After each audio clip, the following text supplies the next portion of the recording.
al calor del hogar en lo que llamaban el filandón, una mezcla de trabajo manual, historias compartidas y ese tiempo que parece detenerse cuando alguien toma la palabra.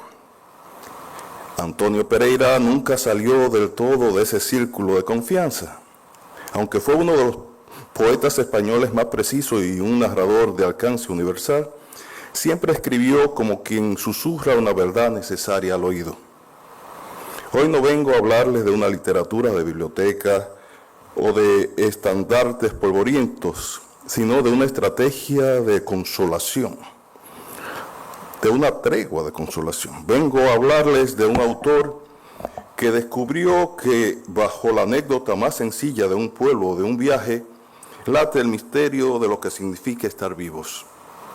Permítanme invitarle a pasar por unos minutos a ese filandón particular de Antonio Pereira. Primero, disfrutemos de su poética de la claridad. La producción lírica de Antonio Pereira constituye uno de los corpus más singulares y coherentes de la literatura española finisecular. Aunque su maestría en el relato breve es incuestionable, su obra poética, integrada por 176 poemas de precisión quirúrgica, representa un ejercicio de depuración estilística donde la memoria y la cotidianidad ascienden a categorías estéticas fundamentales. A diferencia de la densidad metafísica de algunos contemporáneos, la propuesta de Pereira se articula desde una poética de la claridad. Esta transparencia léxica no implica una renuncia a la complejidad. Es más bien una sofisticada orfebrería que busca convertir la palabra en un refugio ético frente a la erosión del tiempo. Al explorar su poesía completa, resulta imprescindible detenerse en el prólogo de Juan Carlos Maestre. En esta pieza la admiración y la complicidad geográfica se funden para reivindicar la poesía como el sustrato absoluto de toda la creación pereriana. Mestre trasciende el análisis formal para definir la obra de su mentor como un acto de resistencia ética y ternura frente al olvido. Su autoridad lírica valida que la aparente sencillez de Pereira es una transfiguración sagrada de lo cotidiano que tiende un puente entre la tradición oral del filandón y la modernidad poética más exigente. Historiográficamente, Pereira habita una frontera fértil. Cronológicamente adscrito a la generación del 50, comparte con autores como Ignacio de Alcoa una mirada atenta a la intrahistoria. No obstante, su voz actúa como un gozne entre el legado del 27 y la posterior Escuela de León. Sobre esta ubicación, Antonio Gamoneda ha señalado que su poesía posee una luz del recuerdo que no es mera nostalgia, sino una forma de conocimiento. Según el Premio Cervantes, Pereira consigue que la realidad se haga transparente sin perder su paso humano, cualidad que lo distancia de la lírica puramente intelectual. La autenticidad de sus versos parece encontrar raíces en un vínculo intertextual con César Vallejo, en quien Pereira hallaba la cima de la temperatura humana. Ambos comparten la capacidad de nombrar la orfandad y la vulnerabilidad sin artificios. Aunque sus estilos divergen, la luminosidad de Pereira frente al hermetismo telúrico del peruano los une una profunda ética de la compasión. Un aspecto menos analizado por la crítica es cómo el autor integra la vanguardia francesa. Pereira no eligió los excesos del surrealismo, sino que prefirió la capacidad de síntesis de Paul Eluard y la exactitud de Jacques Prévert. Esta influencia se refleja en una economía expresiva donde el poema funciona como iluminación de lo cotidiano. Dicha corriente le proporcionó herramientas para despojar al verso de la retórica decimonónica, permitiéndole construir imágenes donde lo visual y lo emocional se funden sin esfuerzo. En Pereira, la influencia gala se manifiesta en esa naturalidad impostada que busca la palabra exacta para describir lo inefable. Su deuda con el espíritu nuevo de Apollinaire o la pureza de Reverdy se manifiesta en el uso de la imagen autónoma y en la eliminación de conectores lógicos innecesarios. Al quitarle al verso su estructura tradicional, Pereira logra que la palabra actúe como un objeto encontrado, dotando a cualquier anécdota de una extrañeza lírica y una revelación epifánica. La dialéctica entre el viaje y el arraigo constituye el eje vertebrador de su producción. Desde el regreso de 1964, su autor revela el espacio sentimental de su León natal y transforma el localismo en una experiencia universal. En este mapa, Portugal surge como un elemento esencial. El territorio luso funciona como un espejo de su propia identidad, permitiéndole desarrollar una poética de la frontera donde la línea divisoria es un espacio de tránsito. Su obra cumbre en este ámbito, El cancionero de Sagres, 1969, muestra cómo la saudade se ve tamizada por la ironía. Pereira demuestra que Portugal es su territorio de tregua. Su visión elude el pintoresquismo para centrarse en una fraternidad ibérica que trasciende los límites políticos de la época. Bajo la dictadura, el autor optó por una resistencia ética basada en el humanismo. Su tratamiento de la guerra huye de la épica. La figura del soldado emerge como un símbolo de la desposesión. Sus soldados son muchachos de reemplazo, figuras vulnerables que habitan cuarteles grises. Esta perspectiva demistificadora es uno de los mayores logros de su obra, convertir al uniforme en una piel extraña que no logra ocultar la humanidad. En última instancia, la poesía de Antonio Pereira constituye un eslabón esencial para comprender la transición hacia una modernidad humanista. De su volumen Todos los poemas, Ciruela 2022, destacan piezas como Afirmación de vecindad, que sintetiza el arraigo geográfico sobre la estructura del soneto. Él es un cultor extraordinario de esa forma clásica, tan musical y tan precisa. Cito: soy de una tierra fría pero hermosa, yo con vosotros, dando cada día testimonio de cómo entre los cielos abre el amor sus minas imborrables. En el poema El amor era un meteoro de dibujo de figura de 1972, Pereira explora una lírica más cercana al bolsolibrismo. El poema destaca por despojar al sentimiento de abstracción y dotarlo de una dimensión física. Cito: el pudor era impredecible más que todos los meteoros juntos. Sabes que va a llegar, no dónde, cuándo, sí con la furia de la tormenta, sí en el agua sumisa de las lágrimas. En otro poema, Un hombre como ellos, Pereira propone una sacralización de lo profano. El autor prescinde de las pompas eclesiásticas para situar al misterio en el esfuerzo físico y la sencillez rural. Cito: para llevar a Dios junto a los hombres, va solo y cuesta arriba un hombre como ellos. Así de transparente es la poesía de Pereira. Ahora echaremos una mirada a su producción más abundante en cuanto a cantidad de páginas, no de intensidad lírica. Todos los cuentos, del verso a la prosa poética. Pereira no solo fue poeta, sino también una de las figuras cumbre del relato corto en España. Su maestría radicó en transponer la intensidad, el ritmo y la capacidad de sugerencia del poema al territorio del cuento. Para él, la narrativa breve debe poseer la fluidez de una conversación de sobremesa y la vibración de un milagro laico. Esta trayectoria comenzó a forjarse en la efervescencia lírica de la revista Espadaña, plataforma primordial desde la cual transitó hacia una madurez narrativa consolidada en los años 60. El núcleo de su estética reside en la transmutación del filandón leonés en un artefacto literario de alta precisión, donde el costumbrismo tradicional dialoga con una ironía de alcance universal. Como señalaba Antonio Gamoneda, esta prosa no constituye ficción en sentido estricto, sino una prolongación de su propia subjetividad lírica. El autor no fue un narrador que incurriese en el verso de forma tangencial.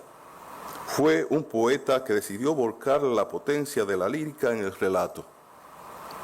Esta doble potencia le permitió elevar anécdotas de apariencia mínima a la categoría de revelaciones, manifestando lo cotidiano bajo una luz nueva y profundamente humana.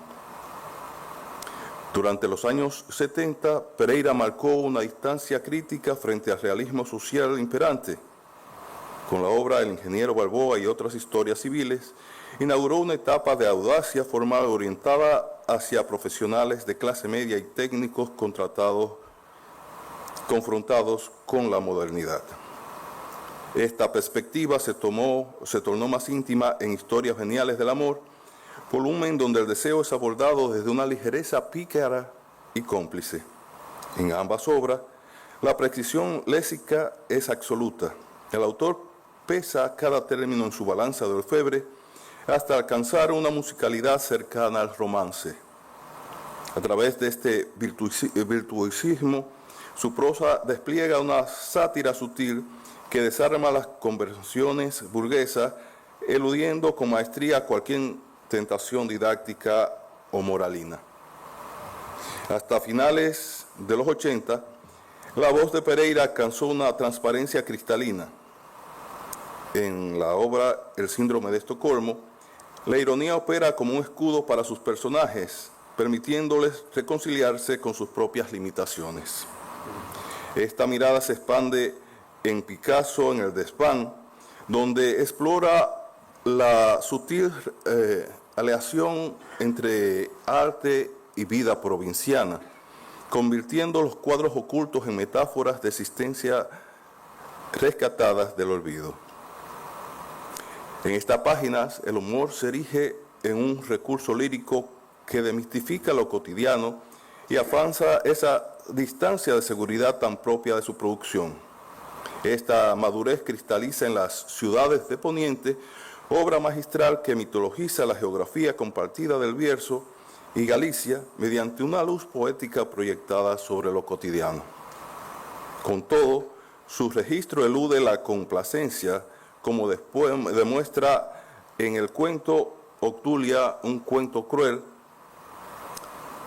Su pericia técnica era capaz de abordar lo grotesco y la arista más sombría de la condición humana bajo una crueldad estéticamente impecable. En este cuento donde hay una señorita que está agonizando, lo que más le preocupa al entorno familiar es que si no se muere a tiempo, se marchiten las flores.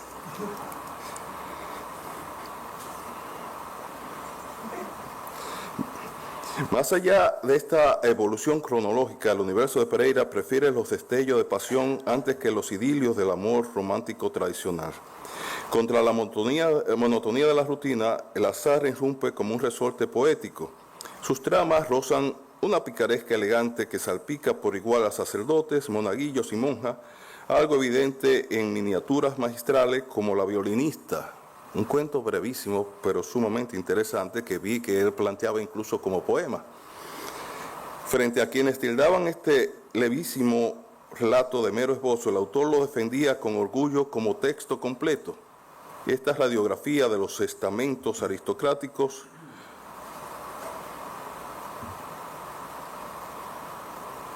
teocrático y burocrático despliega humorismo finísimo donde la sátira social se abraza siempre con la ternura.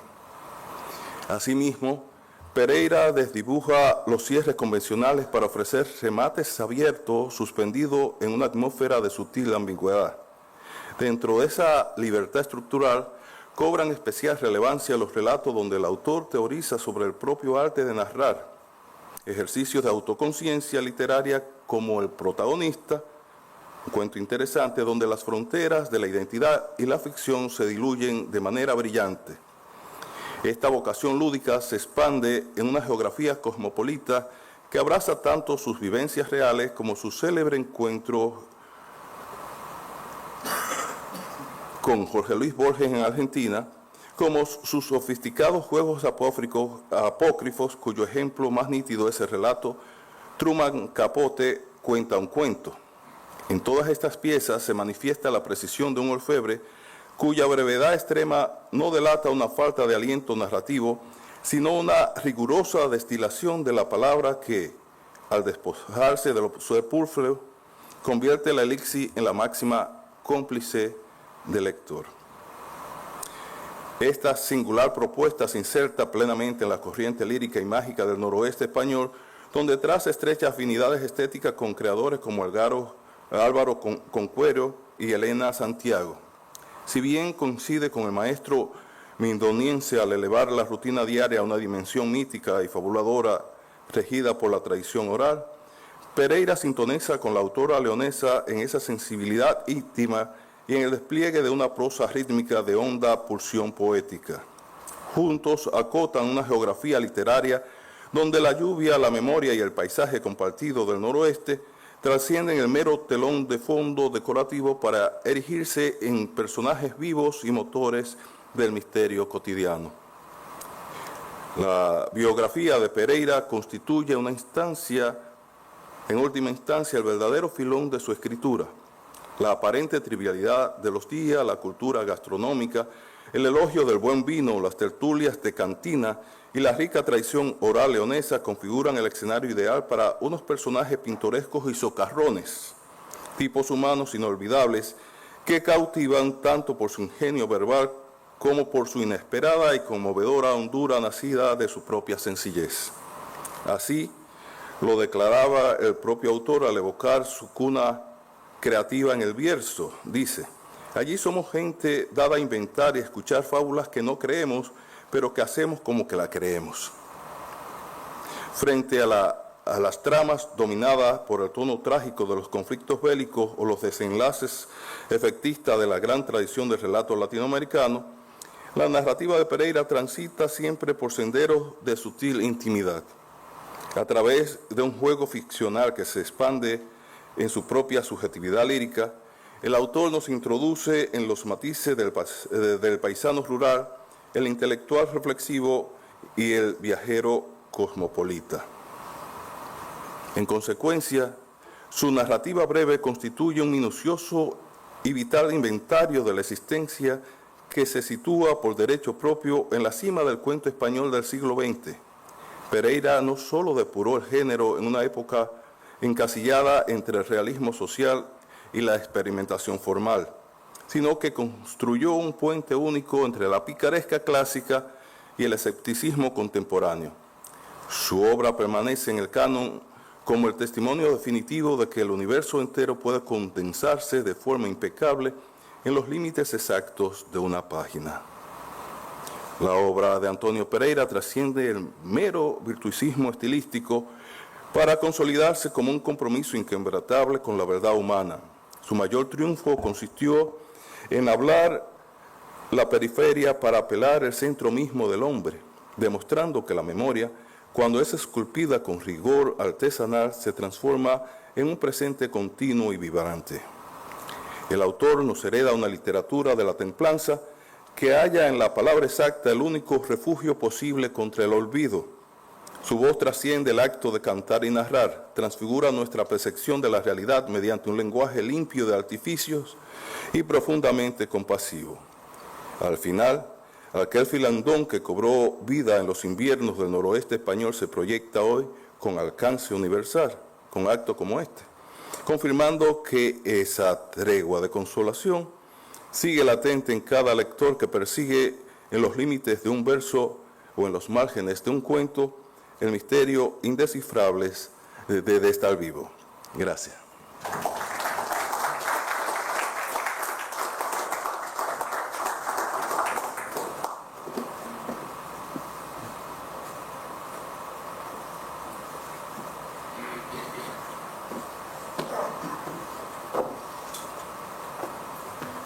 Gracias, Fernando. Y ahora vamos a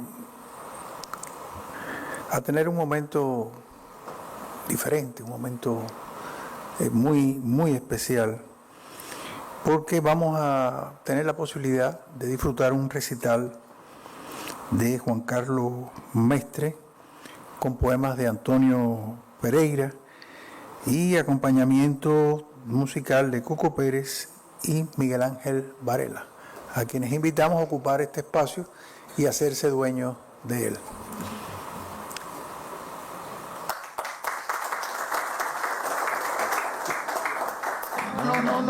No.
Queridísimos amigos, apreciadas amigas, buenas tardes. Hace medio siglo visitó la República Dominicana un escritor español miope, observador y curioso, que profesaba la idea de que todo lo excesivo es insignificante. Fue en 1976. En Santo Domingo conoció a un presidente con la tensión tirando a baja, rodeado de generales con el pistolón al cinto. Escuchó unos boleros en la plaza de la catedral y cenó con un embajador con una leve y simpática tartamudez en el que encontró muy escaso talento para declarar una guerra. 50 años después hemos cruzado el océano para presentarles a aquel hombre, a un poeta llamado Antonio Pereira.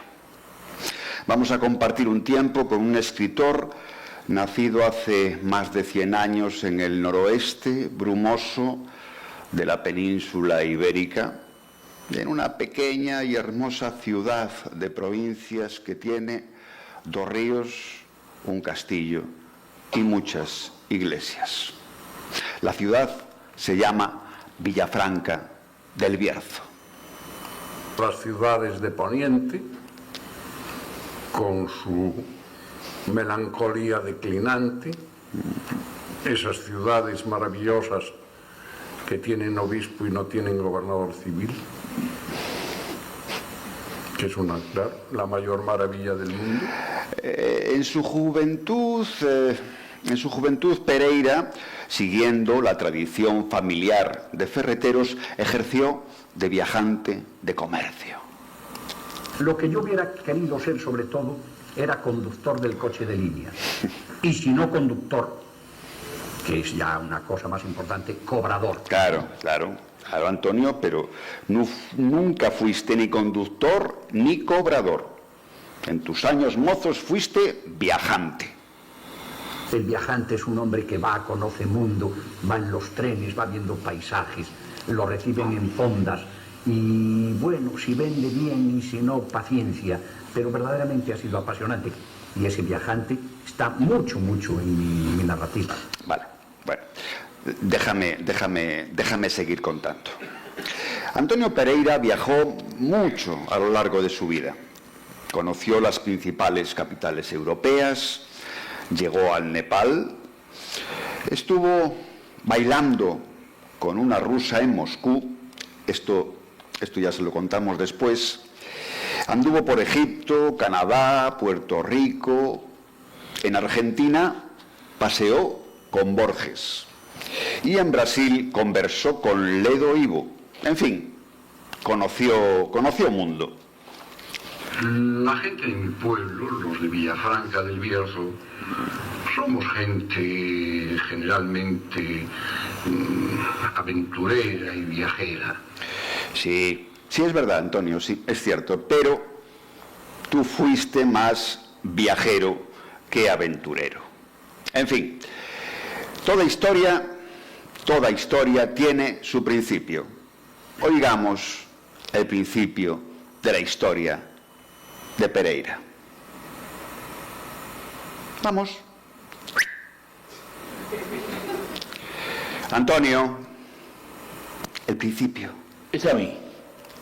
O por haber avisado.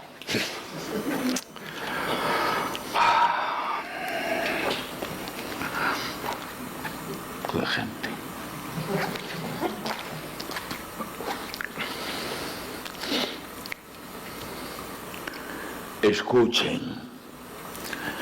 Escuchen, por favor, estos versos. Lagrimitas de mujer, perlas de mi corazón, que venís a entristecer las delicias de mi amor. Sonrían, pero háganlo háganlo con piedad.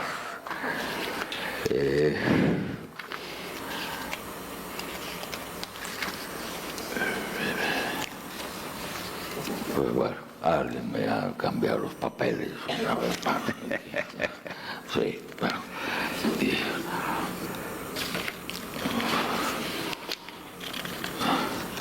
Lo tenía todo tan ordenado, llevo 2 días sin dormir repasando los papeles. Sí. 7. Te voy a dejar los míos, ¿te parece? No sé si veré de cerca, pero... Estabas contando lo del poeta que tenía 9, quizá 10 años y vivía y soñaba mucho, sobre todo... Estaba diciendo no era eso, perdón. Nada, no, yo sé salir de las circunstancias difíciles. Estaba diciendo que pueden sonreír, pero que lo hagan con piedad. El poeta tenía 9 o 10 años, vivía y soñaba mucho. Lo de soñar despierto en una pequeña ciudad del interior sin tranvías ni puerto marítimo, y la niña, aquella niña, era de Bilbao. Son absolutamente los primeros 4 versos que escribí en mi vida. Lagrimitas de mujer, perlas de mi ¡oh, qué barbaridad! Y no sé por qué se lo oculté a los entrevistadores que venían junto a los profesores a charlar conmigo. Y que bastante hacían con preguntarme. Bueno, en fin, yo creo que quizás se deba a todo eso, querido amigo, a mi nula simpatía por la precocidad. Yo era un niño precoz. Para desgracia mía, me hicieron gracia los niños precoz. Seguramente en aquel entonces el pudor era un meteoro. El pudor.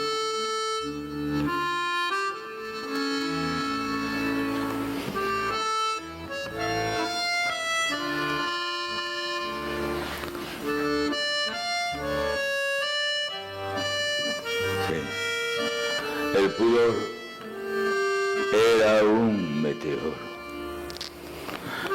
El pudor era un meteoro, como la lluvia y el viento. El pudor era un meteoro, como la lluvia y el viento y el fuego de San Telmo. El pudor era un meteoro, como la lluvia y el viento y el fuego de San Telmo y la nieve y el rayo. El pudor era un meteoro. El pudor era impredecible más que todos los meteoros juntos, porque no hay cabañuelas para el pudor. Sabes que va a venir, no dónde, cuándo, si con la furia de la tormenta, si en el agua sumisa de las lágrimas. El pudor era un meteoro, como la lluvia y el viento. Y la tarde pasaba larga, jugando a un botón más, a riesgo hermoso.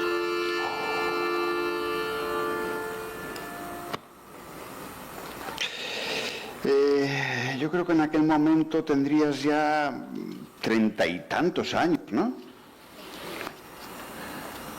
Sí. Más, sí. A mis 30 y tantos años, y con bastante obra édita e inédita, yo no había publicado lo que se dice un libro.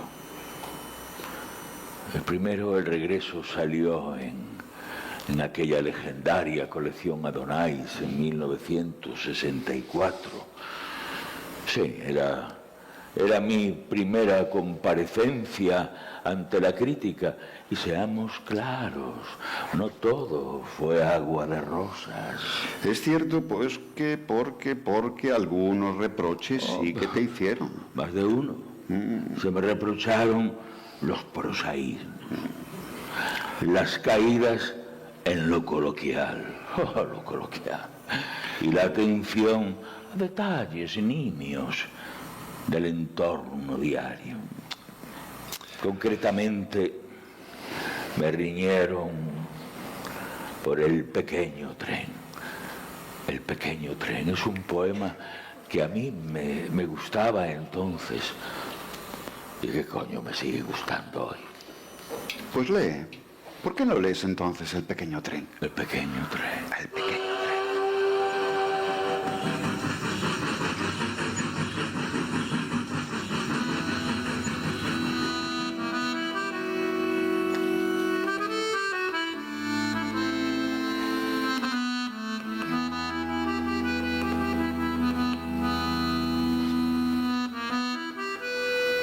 Alabo el tren pequeño, 2 vagones, 2 tablas barnizadas con cristales que cuadran los viñedos, con un timbre que quizá no suene nunca, con una mesa larga de correos donde clasificar las novedades, con un furgón atrás para las cestas, sin coches, cama y sin más historias. Lo manda un maquinista de Monforte, lo atiza un fogonero de Monforte. El revisor también es de Monforte. Genaro es el cartero. Genaro, ¿qué tal? Y es del Bierzo. 18 kilómetros diarios, 9 y 9 contándole ida y vuelta, para enlazar a tiempo con los grandes expresos que conceden un minuto. No es gran cosa, pero es la lanzadera capaz de urdir la trama de los siglos. Pequeño tren de vía secundaria, y a veces hasta fue considerado trayendo un premio gordo o un ministro o el despojo de un duque recién muerto. Te alabo, breve tren irrelevante, pequeño tren formado como tantos hombres con vocación a la modestia, y canto tu belleza subsidiaria.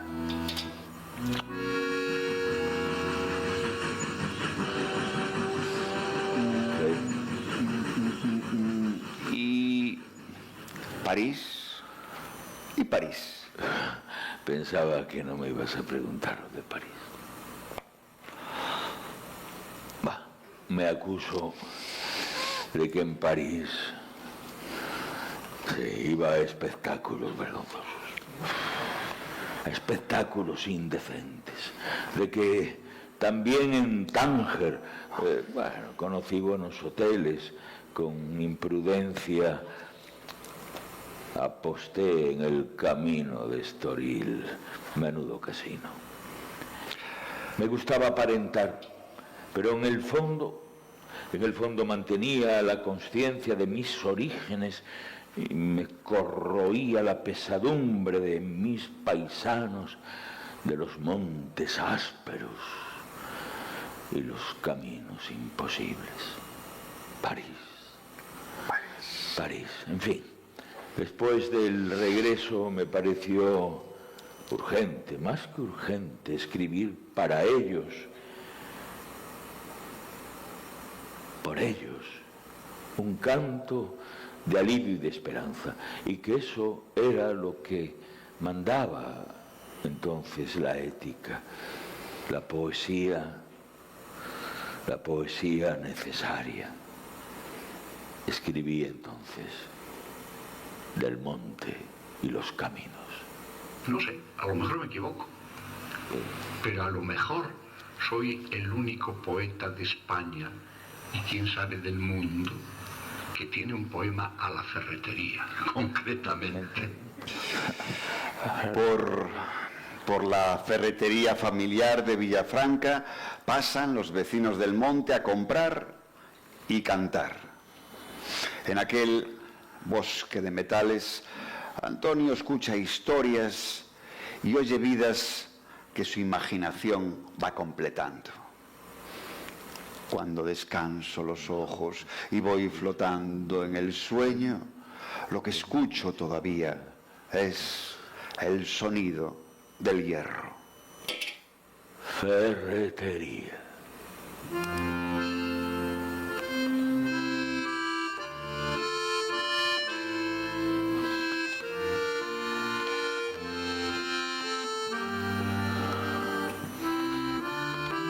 Hoy no voy a cantar por una catedral, ni siquiera por pájaro, mujer o nube altiva, hermosa a su manera y de cantar posible.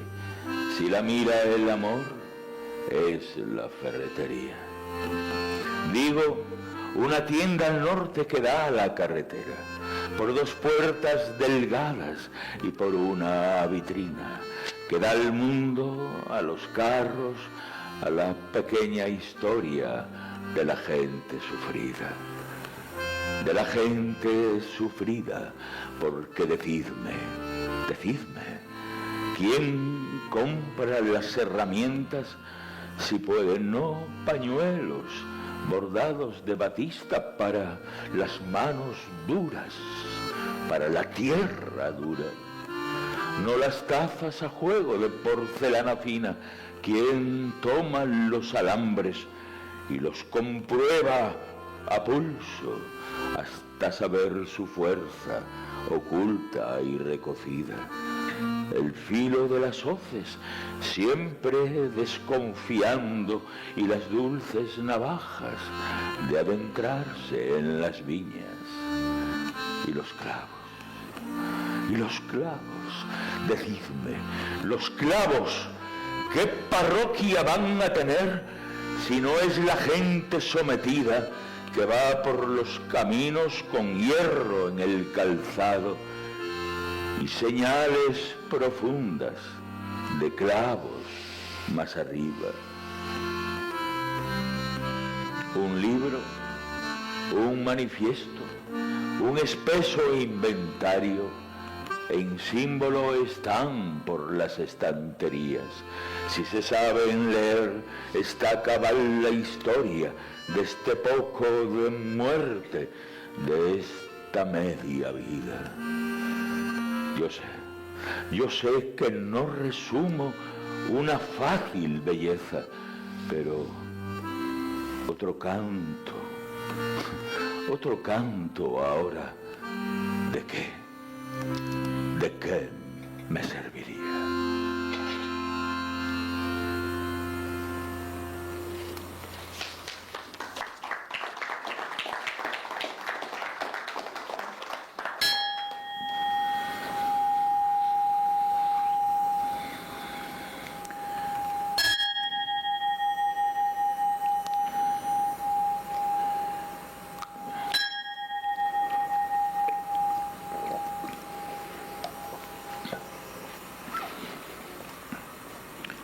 Ahora voy a decirte por qué lloré aquel día.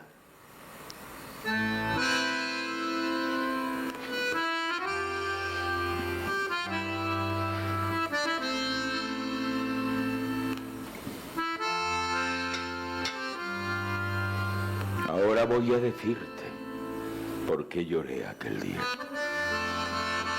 aunque ¿qué no sabrás tú de mis ojos? No era por mi blandura, ni por niño que sufre en las películas. Yo sabía que un muerto no es gran cosa en una edad de tapias y cunetas.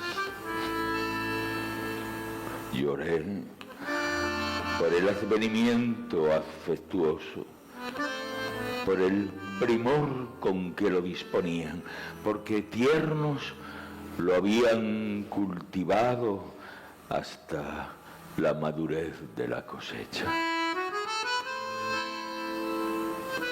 Él tenía una herida en el costado. La herida iba cerrando poco a poco. Los guardianes entraban a quererle. Veamos esa herida. Con el tiempo de primavera curan las heridas y alababan su buena encarnadura.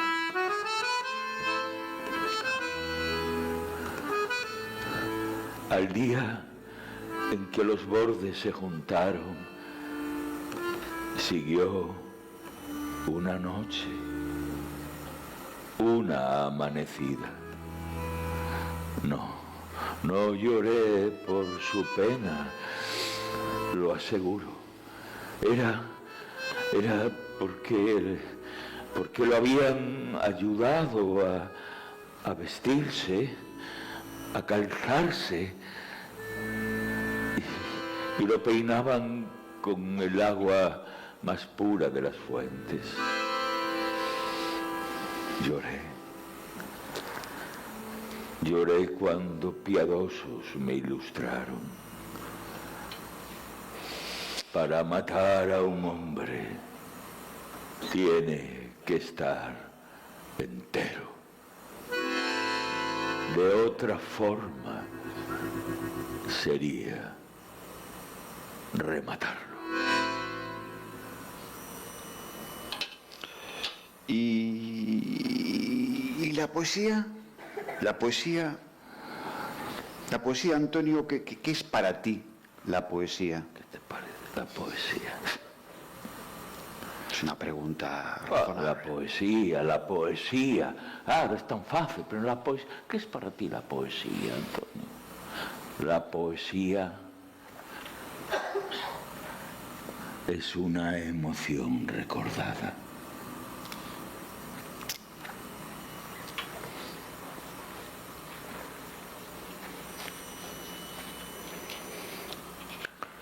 La mañana del 19 de diciembre de 1964 estábamos Úrsula, mi compañera y yo en París. En el Panteón escuchamos a André Malraux, entonces ministro de Cultura de Francia, pronunciar estas palabras ante las cenizas de Jean Moulin, líder de la resistencia francesa, torturado hasta la muerte por los nazis. Que hoy, juventud, puedas pensar en este hombre como si hubieras acercado tus manos a su cara irreconocible del último día, a esos labios que nunca pronunciaron una palabra de traición, pues ese día el suyo era el rostro de Francia. Él era el jefe de un pueblo de la noche. El jefe de un pueblo de la noche. Memoria de Jean Moulin.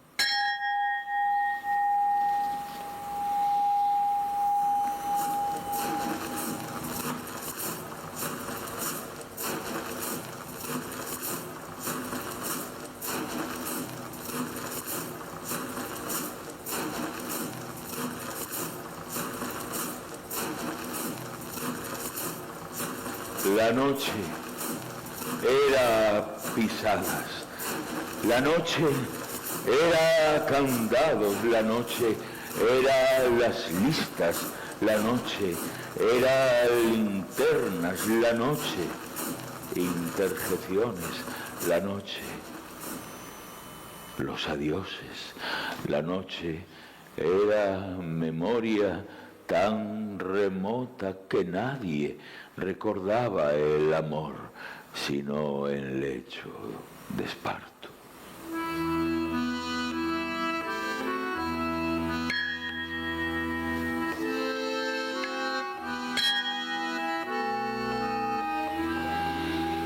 Hasta que al fin la noche, cansada de crueldad, se dejaba vencer por otra noche, y el día lentamente restauraba la máscara en el rostro.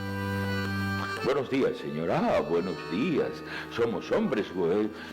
Guardemos las maneras. Nadie podrá decir que nuestras manos, mientras llevemos su afilada sombra en el hueco suavísimo del guante. Afeitado y azul, el invasor imponía el ancho territorio de su bota sobre la calle y muy piadosamente cubría los manchones del escándalo. Pero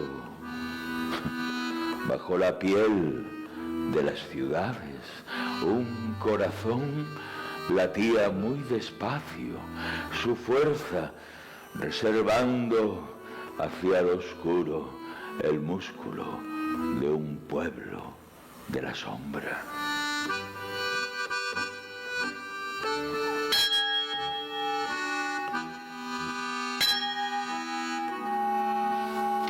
Un paso al frente.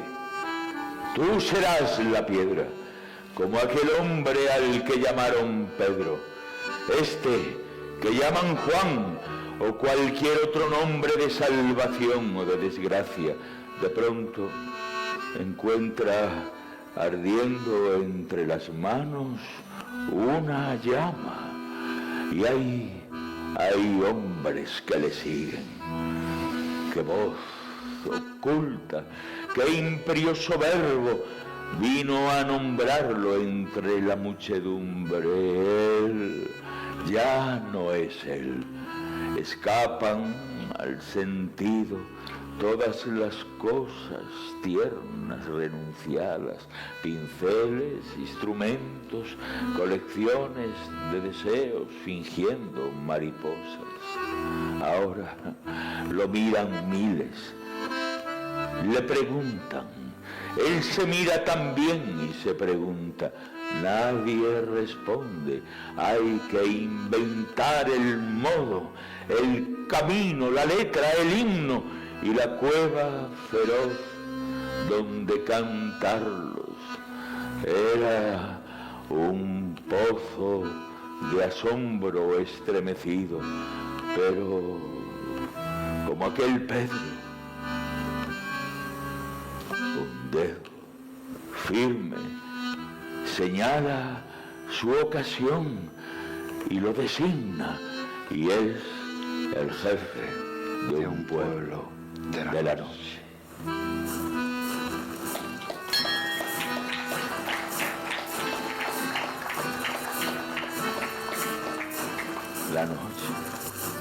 La noche era recados, la noche juramentos, la noche la esperanza, la noche las traiciones, la noche eran los mapas, los nombres de memoria, la noche eran los miedos, solo de tener miedo, la noche eran los santos y seña. Crece el trigo, crece el trigo, crece el trigo, crece el trigo, crece el trigo, crece el trigo, crece el trigo.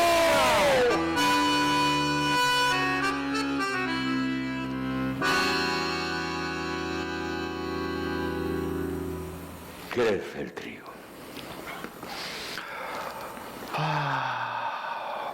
Hay un país, Antonio, hay un país cercano con el que siempre tuviste una relación, yo creo que muy especial, ¿verdad? Te refieres, claro está, a Portugal, ¿no? Nos dábamos calor unos a otros y a veces comunicábamos o soñábamos con Portugal. ¡Qué bien huele Portugal! El aire de sus pinares llega hasta Ciudad Rodrigo.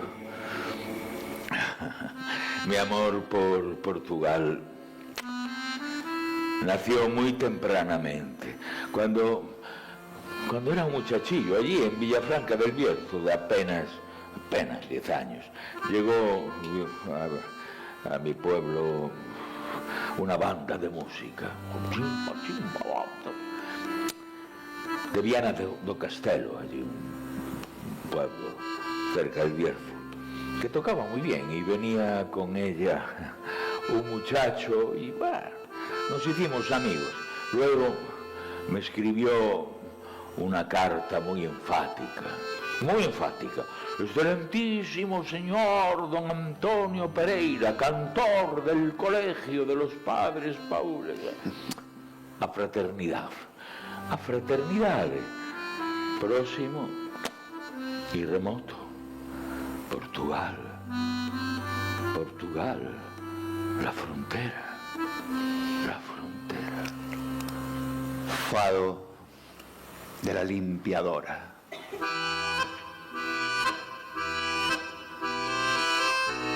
A las 6 de la mañana, fregar el banco, todo de mármol.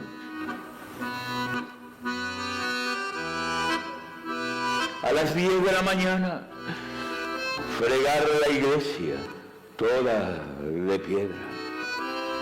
A la siesta son los patios de las señoras, todos de losas. Al anochecer le esperan largos pasillos, todos ladrillos. A las 6 de la mañana, fregar el banco. A las 10 de la mañana, fregar la iglesia. A la siesta son los patios de las señoras. Cuando se rinde en el sueño un ángel le hace caricias en las rodillas. A las 6 de la mañana, fregar el banco. A las 10 de la mañana, fregar la iglesia. Cuando se rinde en el sueño un ángel le hace caricias en las rodillas, un ángel. Yo creo, fíjate que la escritura ha sido tu terapia. ¿Te acuerdas en los primeros años 70, cuando tus días empezaron a tener el color y la pesadumbre del plomo? Aunque, afortunadamente, la poesía y algunos amigos estuvieron siempre contigo. Gamoneda, por ejemplo, Antonio Gamoneda y tú. Más de medio siglo comulgando con la poesía. Bueno, y en los pequeños disturbios de las neurosis de la creación. No lo sabes bien hasta que... Ay, compartiendo confidencias, poemas y vasos de vino. El vino es uno de los mayores regalos. Yo me alegro muchísimo de pertenecer a la cultura del vino. ¿Por qué no cuentas? El vino, ojo con el vino, ojo con el vino. El vino y los cardiólogos. No. El vino y los psiquiatras. No Claro, sabes, claro, los psiquiatras, ¿por qué no cuentas? ¿Por qué no cuentas la de los cuadros del psiquiatra? La de los cuadros del psiquiatra. Vaya caso. Un caso. Es una historia con Antonio Gamoneda. Bueno, Antonio Gamoneda y yo hemos comido y sobre todo bebido juntos en lugares modestos, modestísimos. Los 5 candiles, 5 gambillas, y uno las pide al ajillo, muy pequeñas. Benito, el de la Plaza Mayor, joder, tabernas y techos altos, lugares, casas que van siendo derribadas. Modestos parroquianos, compañeros del vino y del escabeche, pues pensarán como vosotros que los poetas en nuestro rincón tabernario tratamos de cosas sublimes. A veces, bueno, sí, pero de la poesía, por supuesto, y también de la música, el cine, la pintura. Gamoneda en pintura, como en todo, es exigente. Un tiempo ejerció de crítico de arte, pero es más lo que hablamos de nuestras mutuas hipocondrías, y no sin utilidad, porque él, Antonio, es mi mejor psicólogo clínico y yo estoy con él a la recíproca. En cambio, uno y otro desconfiamos y descreemos de los loqueros titulados. A Gamoneda le recomendaron un especialista en una capital vecina y allí acudió muy animoso, pero en la espera vio los cuadros que decoraban las paredes de la consulta del médico de pago. Unas rosas, joder, como de señora que pinta ratos. Una vista tópica de la catedral. Un ajo del pintor que llenó de ajos la ciudad. Y al poeta y crítico Antonio Gamoneda, se le vino abajo la confianza. Bueno, la celebración de hoy es de otro tipo.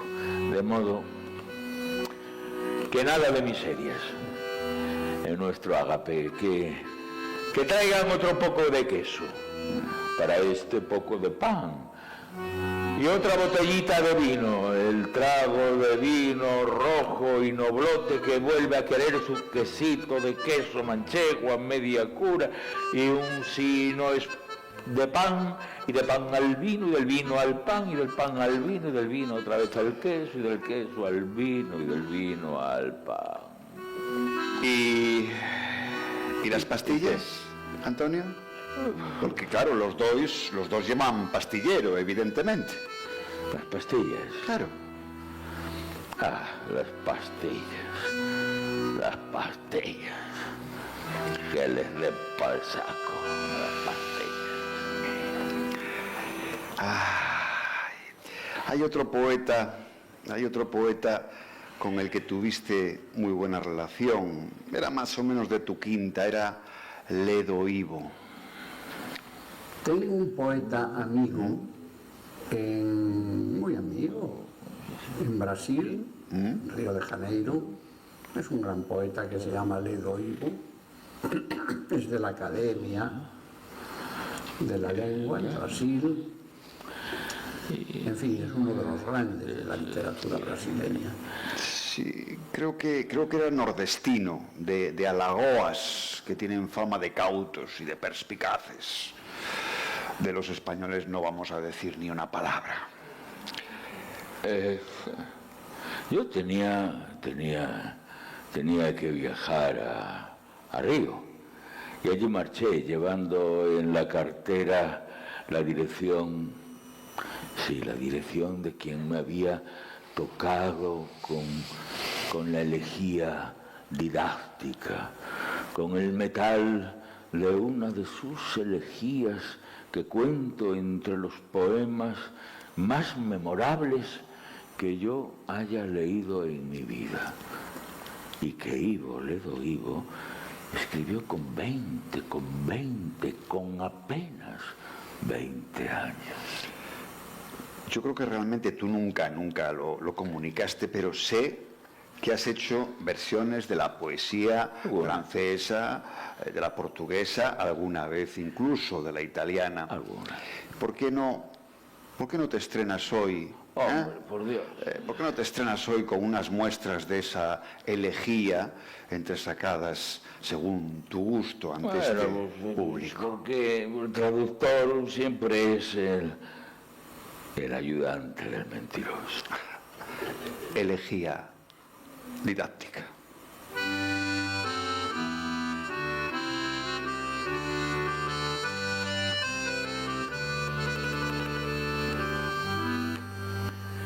Piensa en las muchachas muertas que entregaron a la tierra un secreto ardientemente ambicionado por los hombres, y en los colegiales que aman con la mayor pureza a las jóvenes vecinas que los enamorados llevan a los sitios más oscuros de la ciudad.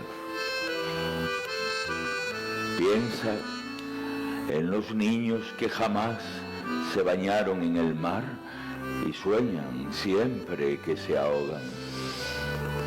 En las prostitutas pobres que después que se vayan sus hombres corren hacia lo íntimo del espacio y se entregan casi desnudas a lo inefable. Piensa en todos los que se fueron guiados por las estrellas, en los que morirán lejos de las familias que los detestaban. Piensa en la lluvia cayendo sobre los huertos hipotecados y en los frutos de las alquerías podrecidos por la euforia del sol del verano. Piensa en los caminos intransitables cerrados a la promesa de los viajes, y en los hombres y en las mujeres que van a morir escuchando los vientos.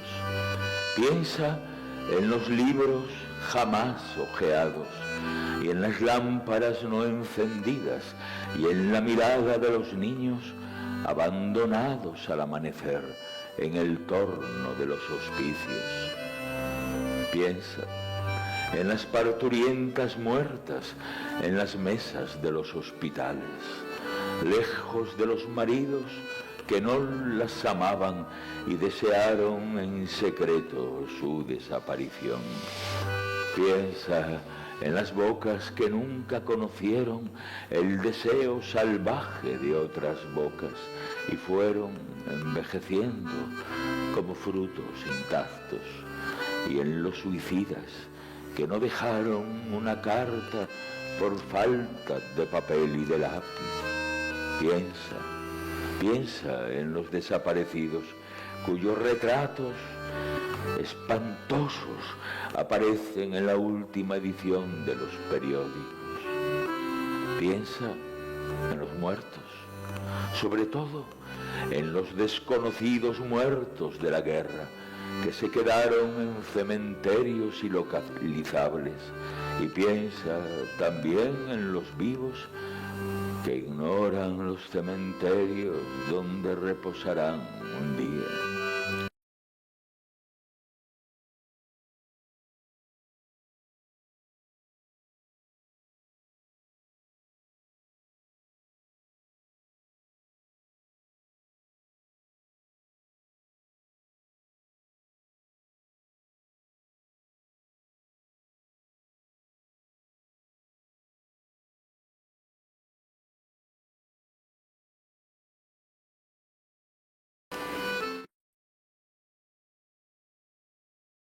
Jamás te imaginaron entregado al vuelo de un verso.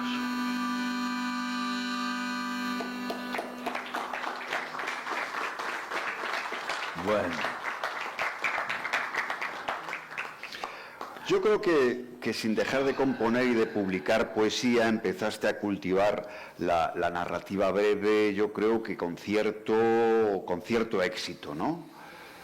Entendámonos. Ya. El éxito que se puede conseguir en España con este producto. Tampoco es que fuera para echar las campanas a vuelo. Pero se empezó a hablar de mí como cuentista. Pero siempre, la verdad es que siempre cultivaste la brevedad como opción literaria. Decías que no son unos maleducados, esos oradores sagrados que se suben al púlpito y no saben bajar. Y como yo estoy de acuerdo con esa opinión, tenemos que ir terminando. Ya. Pero, oye, mestre, ¿por qué no les cuentas, hombre, abreviado, eso sí, abreviado, aquel cuento de cuando Antonio conoció a una rusa? ¿Tú crees? Sí. No, hombre. Sí. Palabras para una rusa. Palabras para una rusa.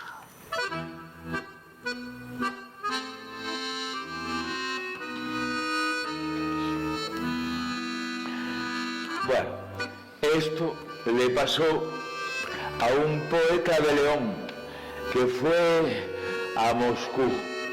Buenos estaban los tiempos como lo están ahora para ir a Moscú, pero fue a Moscú. Y una noche, en el salón del hotel, donde se celebraba una fiesta de bodas, se quedó mirando a una rusa y la rusa se quedó mirando a él como se presume miran las rusas a los poetas de León. Pues bien, la cosa es que en cosa de segundos, con la cortesía debida, bien intencionado y fraterno, el poeta de León invitó a bailar a la rusa.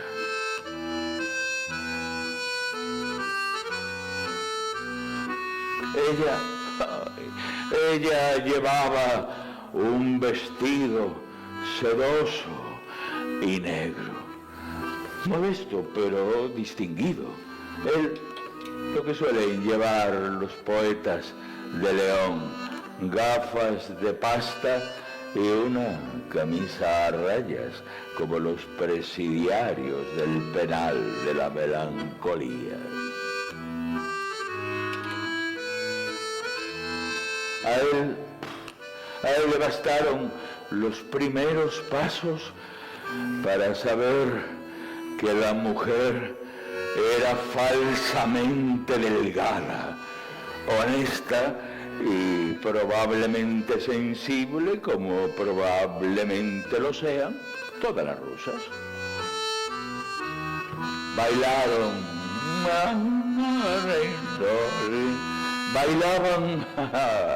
Bailaban como quería San Ambrosio, o sea, que un carro de heno cargado de hierba pasara entre los dos cuerpos. Poco a poco, la cosa comenzó a prosperar. Pero ni el poeta de León conocía una sola palabra de ruso, ni la rusa comprendía los grandes esfuerzos filológicos del ya más que entusiasmado poeta de León.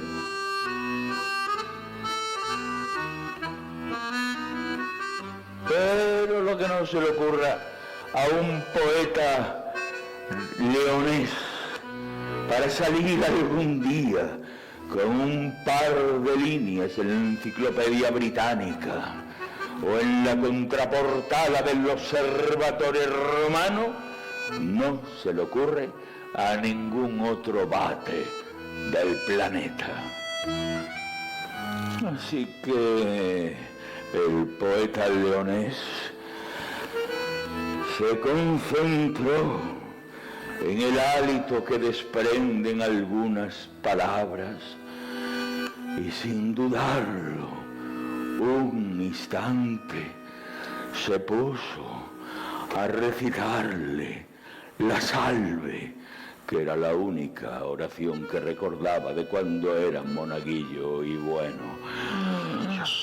Dios te salve, María, llena eres de gracia, el Señor es contigo, bendita tú, vida y dulzura, esperanza nuestra. Dios te salve. Jamás hubiera el poeta leonés sospechado de la eficacia de su invento. A la rusa se le humedecieron los ojos. Conmovido, el poeta reaccionó como solo los poetas leoneses son capaces de reaccionar cuando los conmueve una rusa. Acercó su boca al oído de la rusa y comenzó a susurrarle lo que resultó un tesoro, la tabla de multiplicar. 3 por 1 es 3 por 1 es 3. 3 por 2, 6. 3 por 3, 9. 12 por 4, 16. 5 por 5 es 5. 5 por 6, 20. 5 por 5, 25. 5 por 6, 30. Hasta que se quedó atascado en la tabla del 7. Luego, el poeta de León, cuando ya la rusa le apretaba enternecida la mano y entornaba como con cierto desmayo los ojos, pensó en algunas estrofas de don José Zorrilla, en unos versos que recordaba de Victoriano Cremer, pero ella, sin que esto signifique que aquí termina la historia, se soltó de su brazo y con tono de súplica le susurró: Niet, Niet. O sea, lo que para cualquier poeta leonés era fácil de traducir. No, basta ya, por favor. Usted y yo hemos llegado demasiado lejos.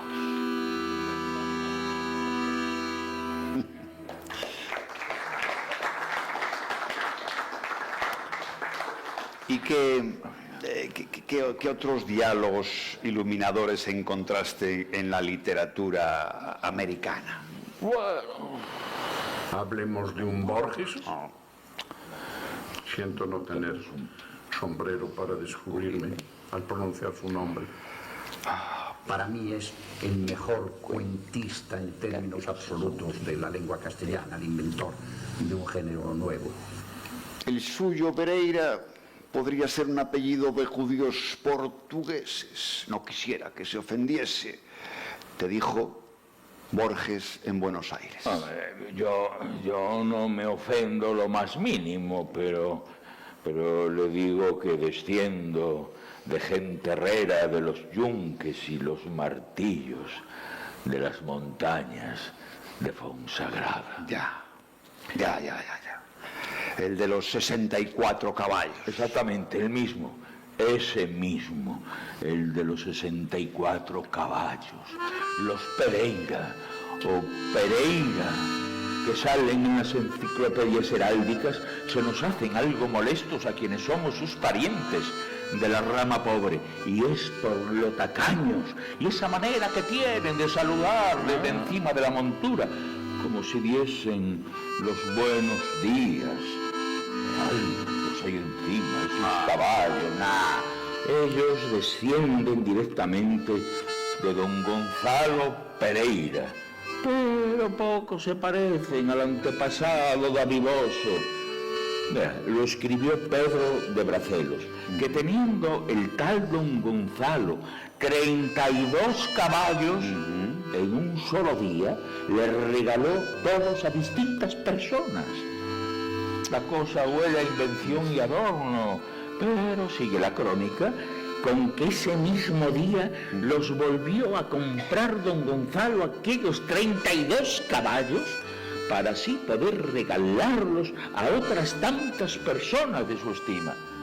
Y entonces el caso se hace creíble, porque a los bebedores del anochecer nos resulta más fácil aceptar lo enorme que lo mediano. Bueno.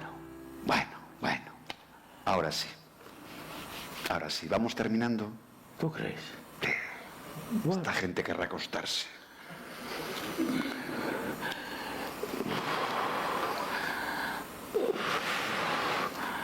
¿Y qué hago yo ahora?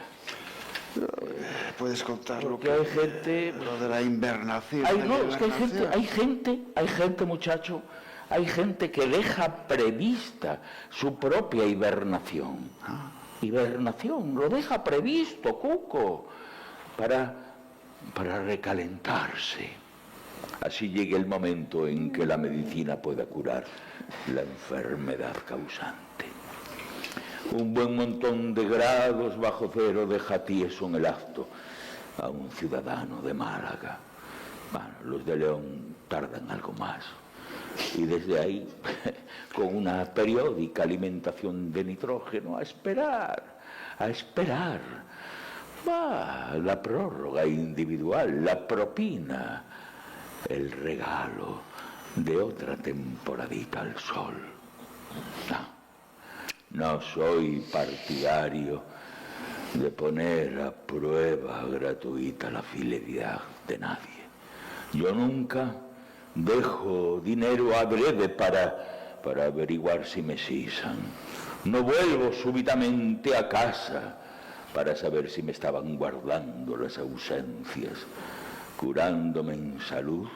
Aquí y ahora otorgo la ultimísima disposición de que conmigo no cuenten si dicen a congelarse.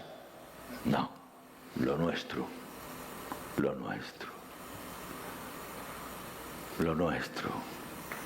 es no volver.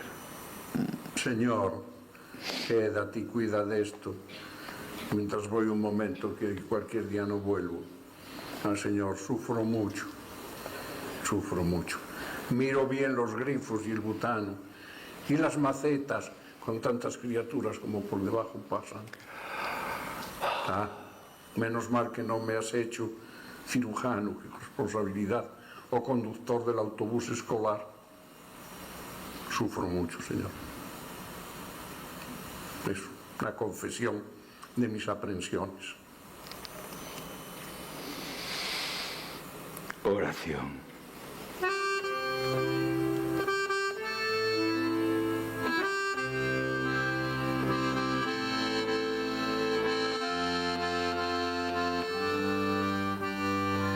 Señor, ya sabes de mis cuidados con el butano y los grifos. Todo lo cierro bien, pero es difícil desentenderse. Inspecciono las antenas, las macetas, con tantas criaturas que por debajo pasan. Sufro mucho, Señor. Y aunque te agradezco no haberme hecho cirujano, ni conductor del autobús escolar, te pido que un ratito te quedes responsable, que aguantes todo esto mientras voy a un recado y cualquier día no vuelvo.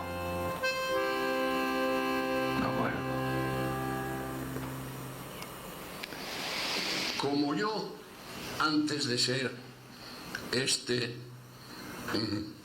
modesto poeta o modesto contador de historias que soy, bueno, retiro lo de modesto, qué bobada. Y fin.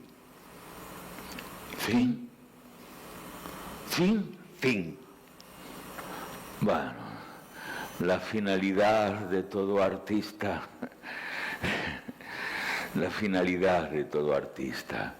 es detener el movimiento que es la vida y mantenerlo fijo, de suerte que 100 años después pueda ponerse de nuevo en movimiento. Eso lo dijo Faulkner en su famoso discurso del Nobel, y ahora lo digo yo porque me da la gana.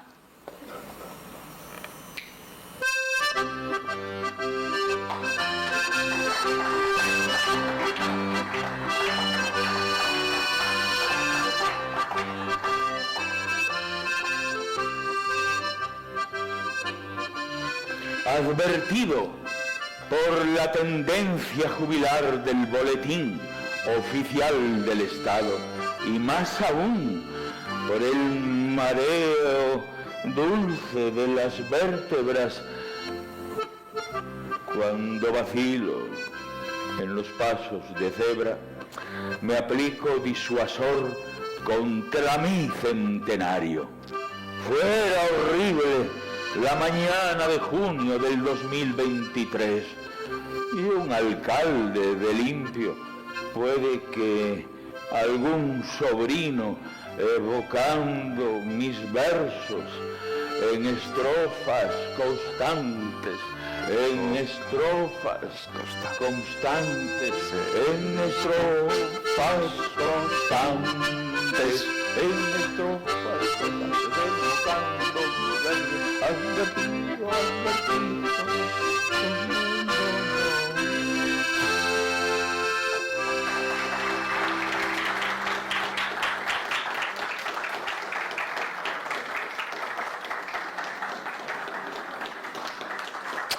Muchas gracias. Muchas gracias.